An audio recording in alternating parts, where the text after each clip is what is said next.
위기를 돌파하는 야곱의 기도.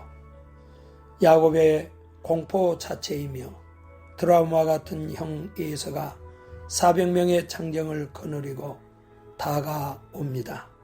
생사의 위기 속에서 하나님 앞에 무릎을 꿇고 기도합니다.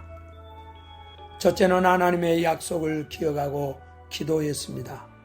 먼저 야곱은 하나님께서 고향으로 돌아가라고 하신 말씀, 고향으로 돌아가면 은혜 베푸신다고 하시는 약속, 은혜를 베푸셔서 번성하게 하신다는 약속을 기억하고 이 말씀 붙들고 기도했습니다.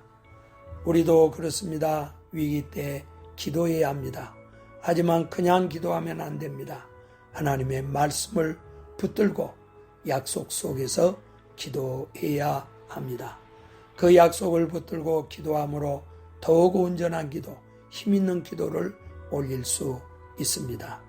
코로나에 걸렸습니다. 여호와 라파 치료의 하나님을 인정하십시오. 무슨 독을 마실지라도 해를 받지 않으리라는 말씀에 의지하여 기도하십시오. 둘째는 하나님의 은혜에 감사함으로 기도해야 합니다. 야곱은 다급하고 두려운 중에도 하나님께서 베푸신 모든 은총과 진실하심을 붙들고 기도했습니다.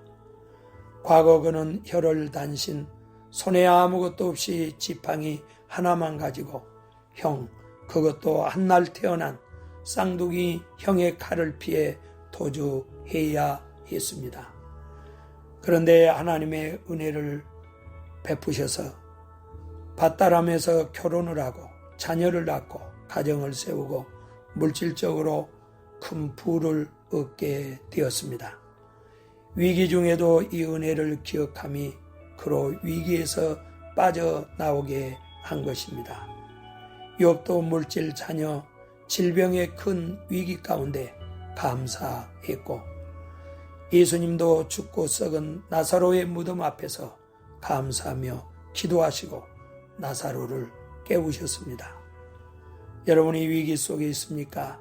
하나님의 은혜를 기억하고 그 은혜에 감사함으로 기도하십시오. 과거에도 은혜 베푸신 하나님이 오늘도 은혜 주셔서 승리하게 하실 것을 믿고 기도하십시오. 셋째는 신체에 장애가 생길 정도로 간절히 기도했습니다. 야곱의 야뽕 나루 기도의 절정은 허벅지 관절이 이골되도록 기도한 것입니다. 그야말로 기도의 사투를 벌린 것입니다.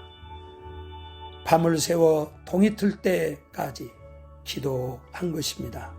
하나님의 축복과 하나님의 인도하심에 대한 응답이 올 때까지 쉬지 않고 기도했습니다.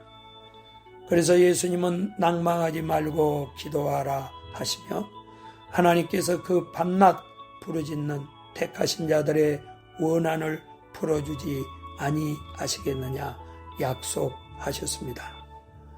토굴 속에서도 우물 진흙탕 속에서 기도했던 눈물의 선지자 에레미야는 너는 내게 부르짖으라 내가 내게 응답하리라는 명언을 남겼습니다. 사랑하는 성도 여러분, 어떠한 상황 속에서도 기도해야 하지만 위기를 만났을 때 야곱처럼 목숨 걸고 기도하여 위기를 기회로 바꾸는 기도의 전사들이 되기를 축원합니다.